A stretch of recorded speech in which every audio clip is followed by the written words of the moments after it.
Bom dia a todos. Sejam bem-vindos à Conferência de Resultados da Hidrovias do Brasil, referentes ao primeiro trimestre de 2025. Temos hoje a presença dos senhores Fábio Schettino, diretor-presidente, André Hachem, diretor financeiro e de Relações com Investidores, e Gabriela Colos, gerente de Tesouraria e Relações com Investidores. Este evento está sendo gravado e ficará disponível no site de Relações com Investidores da companhia. Após os comentários da administração da Hidrovias, haverá uma sessão de perguntas e respostas. Nessa ocasião, mais instruções serão fornecidas. Destacamos que a ferramenta de tradução simultânea está disponível na plataforma. Para acessar, basta clicar no botão Interpretation na parte inferior da tela e escolher o idioma de preferência. Antes de prosseguir, aproveitamos para reforçar que as declarações prospectivas têm como base as crenças e suposições da administração da Hidrovias e as informações atuais disponíveis para a companhia. Essas declarações podem envolver riscos e incertezas, tendo em vista que dizem respeito a eventos futuros e, portanto, dependem de circunstâncias que podem ou não ocorrer.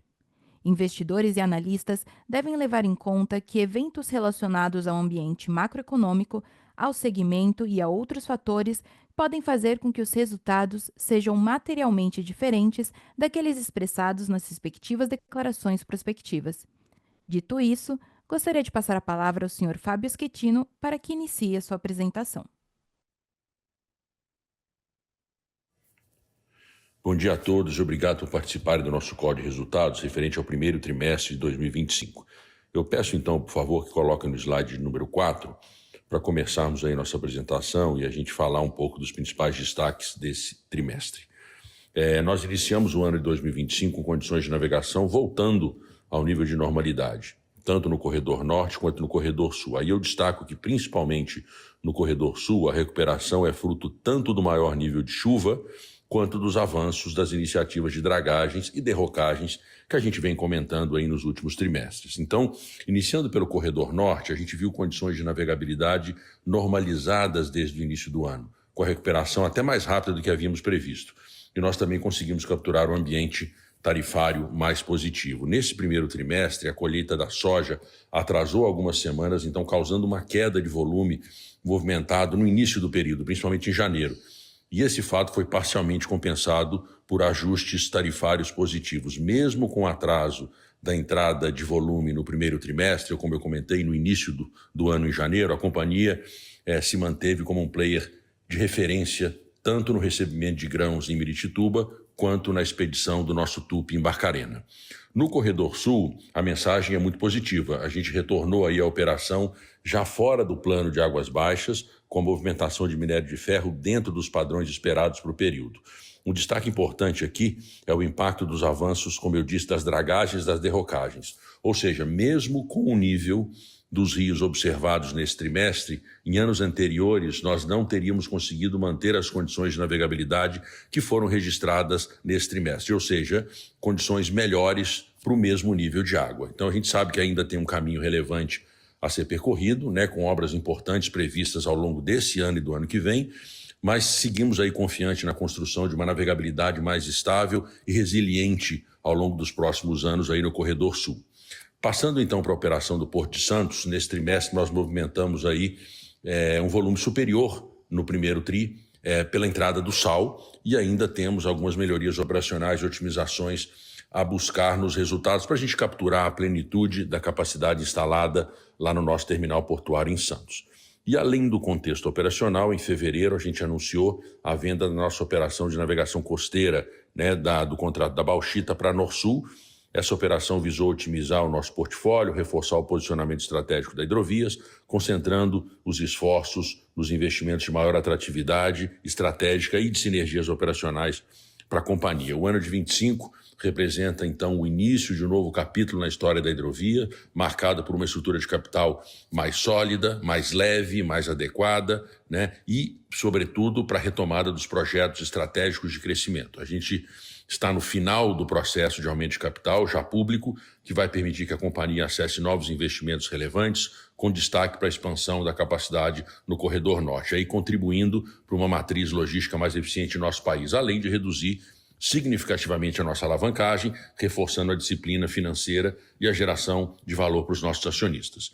Então, passando para o slide número 6, por favor, eu queria destacar aqui também as nossas ações e conquistas de sustentabilidade no período, e anunciamos a evolução aí da nossa nota no índice CDP, que é o Disclosure Inside Action, que passou de C, ou seja, nota C em 23, para nota B em 24, refletindo aí o fortalecimento da gestão ambiental e climática da companhia, alinhada às melhores práticas do mercado para o desenvolvimento de uma economia mais sustentável e resiliente, sobretudo naquelas áreas onde a gente opera. E, além disso, o nosso projeto Irupê, que faz uso de inteligência artificial para realizar análises mais precisas das condições climáticas, na hidrovia Paraguai-Paraná, após os desafios que a gente enfrentou nos últimos anos com crises hídricas sucessivas, como os senhores sabem, ganhou o prêmio do IT Forum.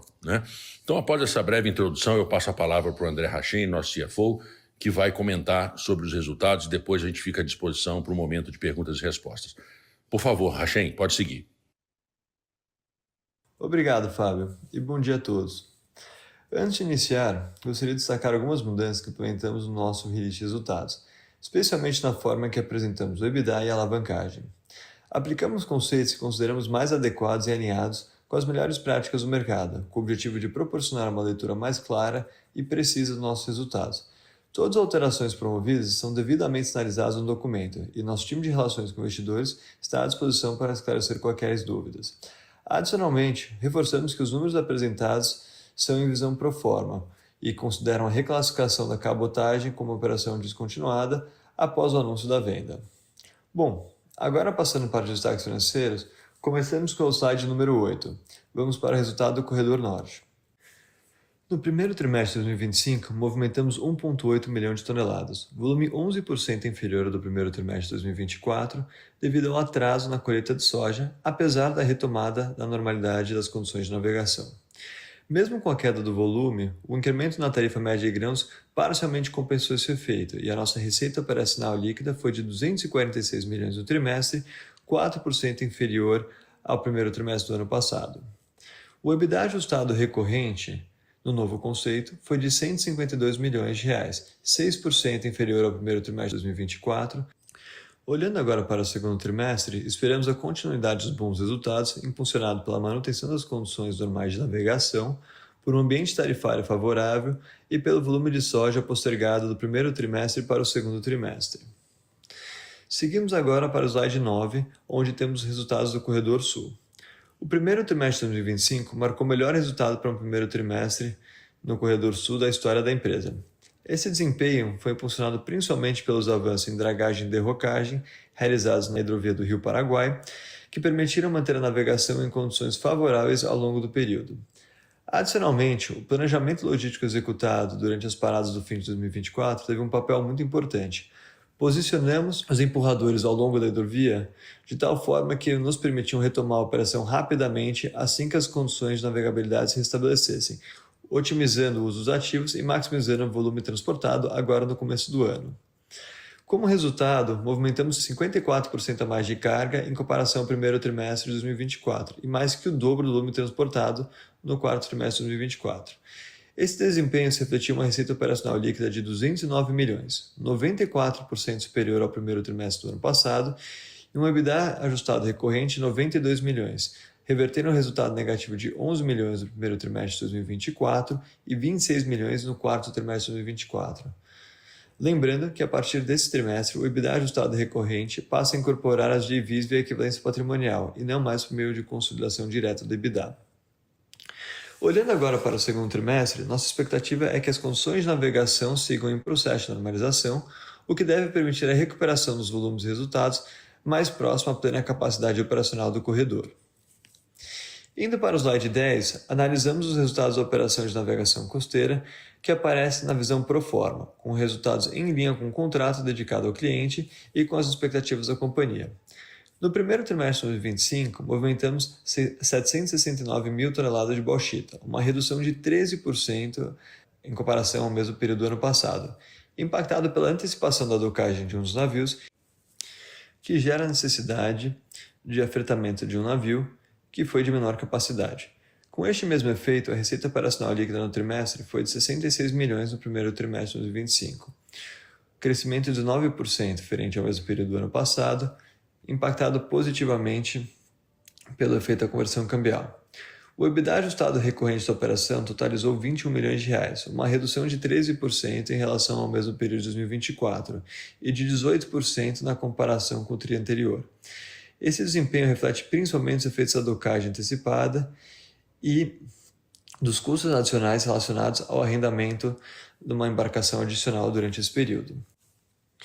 Olhando para o segundo trimestre de 2025, esperamos resultados em linha com o ano anterior, o que basicamente é efeito do fim da docagem e da retomada da operação com as nossas embarcações próprias. Finalizando o slide de resultados por operação, peço que coloque no slide 11, onde discutiremos a Operação Santos.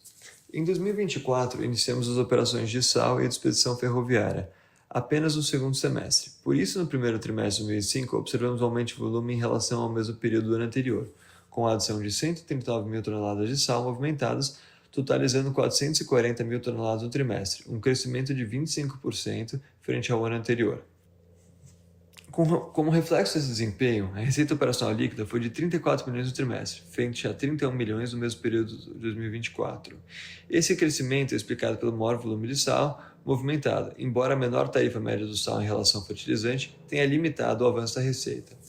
O EBITDA ajustado da operação de Santos foi de 11 milhões no primeiro trimestre de 2025, uma redução de 22% em relação ao primeiro trimestre de 2024, refletindo os desafios presentes no ramp-up dessa operação, especialmente relacionado a questões operacionais e de eficiência que têm impactado a captura de margens esperadas para o ativo. Olhando para o segundo trimestre de 2025, apesar dos maiores volumes a serem movimentados com a inclusão do sal no sistema, esperamos que os resultados fiquem em linha com o mesmo período do ano anterior. Passando agora para o slide 13, temos os resultados consolidados da companhia, que teve uma movimentação de 4,2 milhões de toneladas no trimestre, em linha com o mesmo período do ano anterior. A receita operacional líquida foi de 555 milhões no primeiro trimestre do ano, crescimento de 23% frente ao primeiro trimestre de 2024, impactado principalmente pela forte recuperação da operação do Corredor Sul. O EBITDA ajustado recorrente ao primeiro trimestre foi de 256 milhões, 54% acima do primeiro trimestre de 2025, e a margem consolidada foi de 46%. Passando para o slide 14, sobre endividamento, a alavancagem do primeiro trimestre de 2025 fechou em 5,9 vezes no critério dívida líquida EBITDA, com desalavancagem frente ao quarto trimestre de 2024 e refletindo a melhora do EBITDA ajustado no primeiro trimestre, mas com um patamar ainda elevado, impactado principalmente pelo carrego dos resultados desafiadores de 2024. Por fim, em relação ao meio de capital, como foi informado, os acionistas aprovaram um montante de até 1,2 bilhão, a um preço de R$ 2,00 por ação. E ontem divulgamos que todas as ações aprovadas para a emissão do processo foram devidamente subscritas e a companhia deve divulgar a nova composição acionária ao longo dos próximos dias. Com isso, eu concluo essa apresentação e me coloco à disposição junto ao Fábio para responder a possíveis perguntas que tenham ficado. Muito obrigado. Iniciaremos agora a sessão de perguntas e respostas. Caso deseje fazer alguma pergunta, por favor, clique no ícone de Q&A que aparece na parte inferior de sua tela e digite sua pergunta.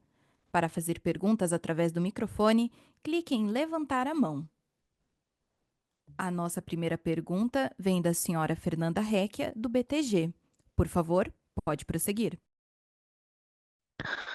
Oi, pessoal. Achei, Fábio, dois pontos aqui do nosso lado. Primeiro, queria pegar um pouco mais de detalhe sobre o projeto do Corredor Norte, se vocês puderem dar alguma atualização sobre tamanho do investimento que vocês estão pensando, se ainda a expectativa é chegar em 13 milhões de toneladas em 2027, com concentração do investimento em 26 e 27. Esse é o primeiro ponto. O segundo ponto que eu queria ouvir de vocês é com relação à reciclagem de capital. Vocês concluíram o processo aí de venda, né, da navegação costeira, ainda aguardando o closing, mas já foi anunciado. Queria entender se tem alguma outra alternativa no pipeline de vocês que vocês estão analisando. Esses dois pontos, obrigada. Oi, Fê, bom dia. Obrigado pelas perguntas, eu rachei aqui.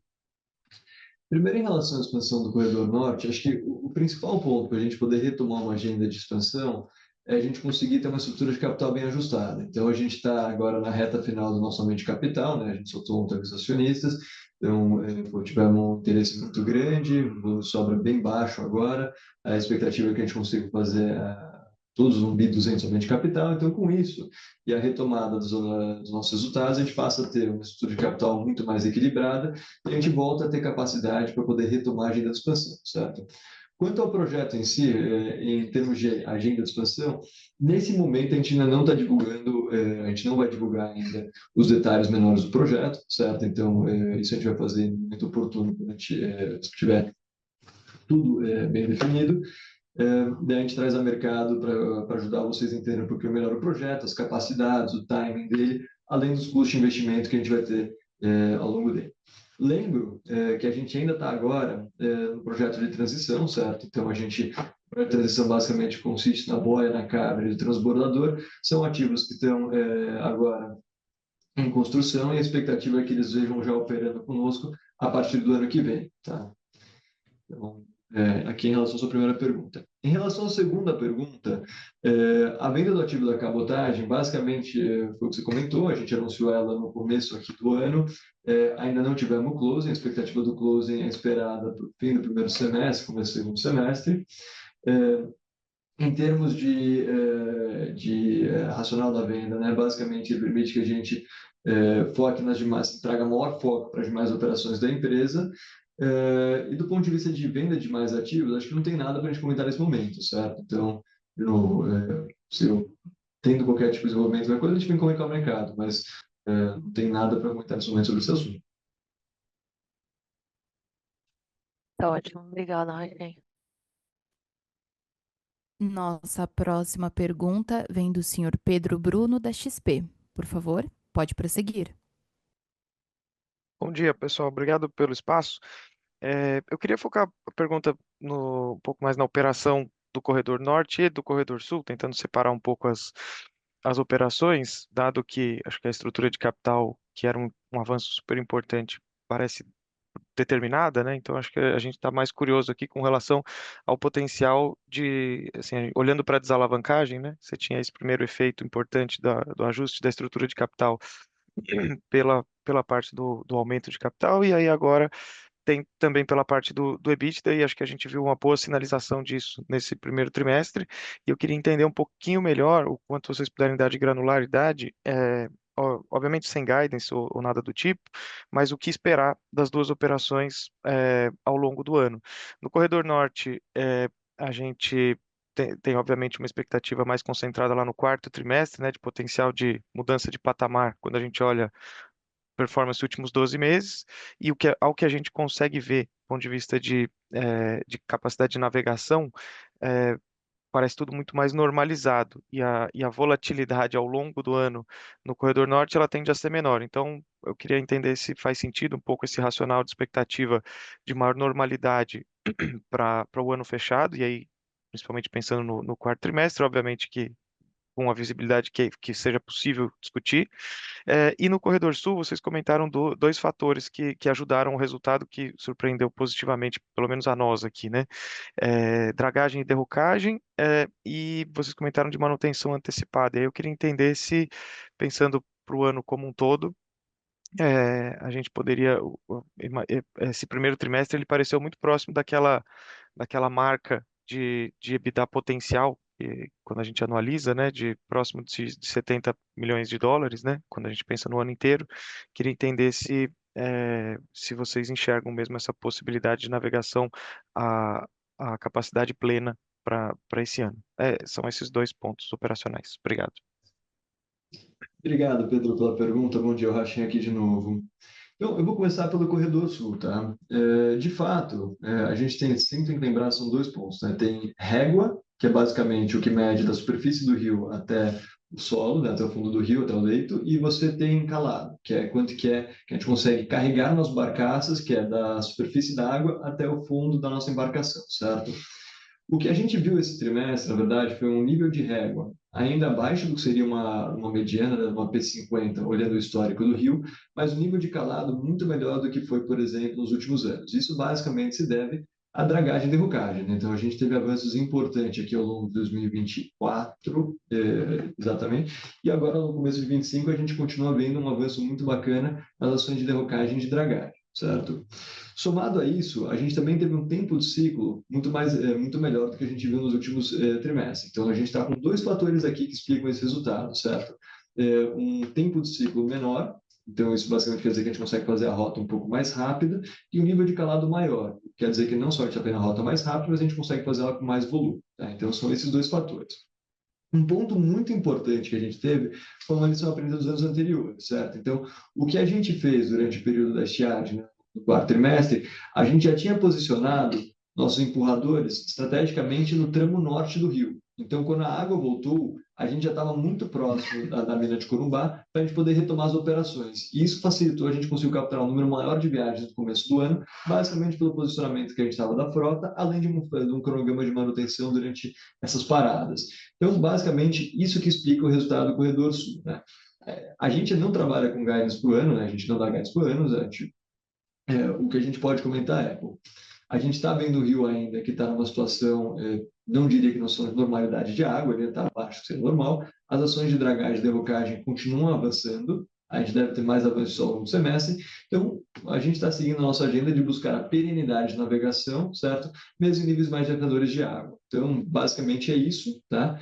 Para o Corredor Sul. Indo para o Corredor Norte, o que a gente viu, na verdade, foi nada mais que a retomada da normalidade, certo? Então, se a gente pegar a nível de régua da água para o norte, a gente está muito em linha com o que que é um P50, né? Lembra que eu sempre falo P50, olhando a média histórica dos últimos 20 anos de régua da água, o P50 seria a mediana. Então, esse ano a gente volta a estar muito em linha com o que seria um P50, certo? Nível de régua da água, muito assim, acima do que foi ano passado. Isso nos permitiu retomar as operações. Tem dois pontos importantes a lembrar aqui, certo? Então, o primeiro ponto, a gente teve muita chuva no começo do ano, que justamente ajudou aqui com as regras do FII, mas eles acabaram acatando num atraso da colheita da soja, certo? Se você for pegar as projeções hoje de MEI e tudo o resto, basicamente a projeção de milho ainda não há nenhuma de impacto, a gente está prevendo uma safra recorde. Então, o que a gente está vendo aqui nada mais é do que um deslocamento de receitas do primeiro tri para o segundo tri, e a receita do milho continua lá, certo? O segundo ponto muito importante para você lembrar é que quando a gente pega a nossa operação, o volume que a gente apresenta no nosso release é o volume de entrada no ETC. E a maior parte do nosso faturamento ocorre durante a navegação. Então, basicamente, o que você está vendo aqui é muito mais faturamento de entrada no ETC do que propriamente a navegação. Então, quando a gente pega a combinação do resultado do norte, o que você está vendo? Um volume menor, certo? Mais ou menos 11% menor, e um EBITDA só 4% menor, o que é basicamente explicado pelo aumento tarifário. Tá? Então, quando a gente olha para o ano, a gente está vendo um ano em que a gente tem boas perspectivas de volume, certo? Muito mais condizentes com o ano normal, e um ambiente tarifário muito mais saudável, que foi negociado ao longo dos últimos meses. Tá? Pedro, só fazer um complemento aqui, Fábio, falando. Eu acho que o desafio, como disse o Rachin agora, é continuar minimizando os impactos da volatilidade ou das ciclicalidades hídricas que são normais numa série histórica e para quem opera em hidrovias. Ou seja, eu acho que o resultado desse trimestre ele já mostra isso, né? A gente vem falando aí de forma sucessiva nos nossos calls, desde 2022, quando nós enfrentamos a primeira crise hídrica, que a gente teria que enfrentar de forma estrutural esse problema.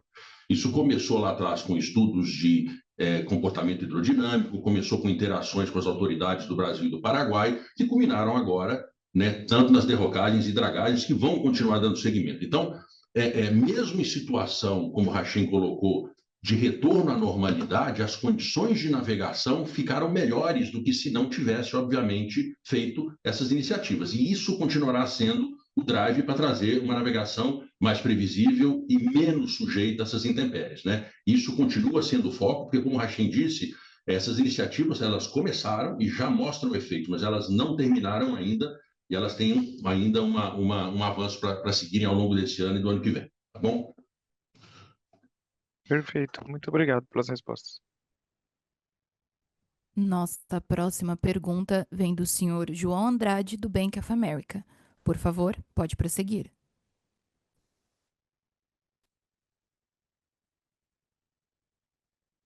Senhor João, seu microfone está liberado e o senhor pode prosseguir com sua Opa, pergunta. obrigado. Vocês conseguem me ouvir? Sim, pode Estamos prosseguir. ouvindo sim, pode Tá bom. seguir. Obrigado, Fábio. Obrigado, Rachem. Acho que ficou super claro essa nova dinâmica no Corredor Sul. A gente só tem uma dúvida aqui se essas operações de dragagem e derrocagem vão permitir que a empresa melhore a produtividade, mesmo em condições mais normalizadas de navegação. A gente poderia ver uma margem normalizada maior do que a margem normalizada que a gente via antigamente. E uma outra segunda pergunta aqui também é em relação ao mix de produtos do Corredor Sul. A gente viu uma tarifa bem maior no Corredor Sul nesse trimestre, mesmo olhando o indicador em dólar. Vocês conseguiriam nos dar uma ideia se esse aumento foi por causa da mudança do mix de produtos, com maior volume do minério de ferro nesse primeiro tri, ou se teve algum outro impacto atípico que explicou esse aumento também na tarifa? Obrigado. Bom dia, João. Obrigado pela pergunta aqui. É o Rachin de novo. Vamos lá. Naturalmente, em anos de água seca, você lembra que quando a gente fala do Corredor Sul, a gente divide o rio em dois tramos, né? O tramo sul e o tramo norte, sendo que o ponto de visão, né, do sul é Assunção até Nova Palmira, ou São Nicolás, né, então descendo, e o tramo norte é Assunção até Corumbá, né, indo para cima. Em períodos de estiagem, em períodos que a gente tem maior restrição de água, o tramo norte fica muito mais difícil de navegar, certo? É onde você tem maior parte do impacto. E, naturalmente, esse é o tramo que carrega minério, certo? Então, quando a gente tem períodos de águas baixas, a gente transporta muito mais grão, o trajeto do grão é um trajeto mais curto, com uma margem, uma tarifa menor, né? Então, naturalmente, isso acaba impactando. O segundo ponto que a gente vai falar em margem é que quando você tem um efeito como esse de águas baixas, lembra que a gente tem uma frota de embarcações que fica subutilizada, né? Ela fica parada, a gente tem embarcações, né, maiores que não operam. Então, a gente acaba tendo um impacto muito maior em margem por conta de uma não diluição de custos fixos, tá? Então, esse é muito mais associado a mix e overhead do que propriamente tarifas ou renegociações tarifárias, certo? Então, o mix é muito importante. Para fins de anos normalizados, assim, 2024, na verdade, se for pegar os últimos 5 anos, o único ano que a gente conseguiu navegar mais próximo à plena capacidade foi 2023, certo? O ano de 2025, a nível de água, ele ainda é muito abaixo de 2023, mas a gente tem sido capaz de mitigar isso através dessas ações que o Fábio mencionou de intervenção, né? Dragagem e derrocagem. Então, quando a gente olha aqui para 2025, eu acho que a nível de água a gente ainda não tem, a gente não está vendo plena navegabilidade, mas com as intervenções a gente tem sido capaz de operar em muito melhor condições do que foi, por exemplo, 24, 22 ou 21, certo? Então, acho que, grosso modo, é isso. Perfeito, Rachem. Ficou super claro. Muito obrigado, Fábio. Muito obrigado, Rachem. Com licença. Isso conclui a sessão de perguntas e respostas de hoje. A área de relações com investidores está à disposição para responder as demais perguntas. Gostaria agora de convidar o senhor Fábio Schettino a prosseguir com as considerações finais. Por favor, pode prosseguir. Bom, obrigado a todos aí pelo interesse em participar do call. Eu gostaria aqui de reforçar a confiança nos fundamentos sólidos da Hidrovias e destacar 2 pontos, só reforçando o que já foi dito, né? Primeiramente, a jornada que a gente tem percorrido aí, visando uma solução estrutural na busca da navegabilidade mais regular, principalmente no Corredor Sul, né? Então, desde lá de 2022, após o primeiro ano de crise hídrica, que se estendeu até o ano passado, a gente vem aí agindo de forma diligente para executar as ações de dragagens e derrocagens que começaram a mostrar os resultados práticos nesse trimestre, né? Ainda a gente tem um caminho pela frente, como foi comentado aqui por mim pelo Rachem, mas os avanços já foram notórios aí, fica claro, né, no resultado que acabamos de apresentar nesse trimestre. Esse é o primeiro ponto.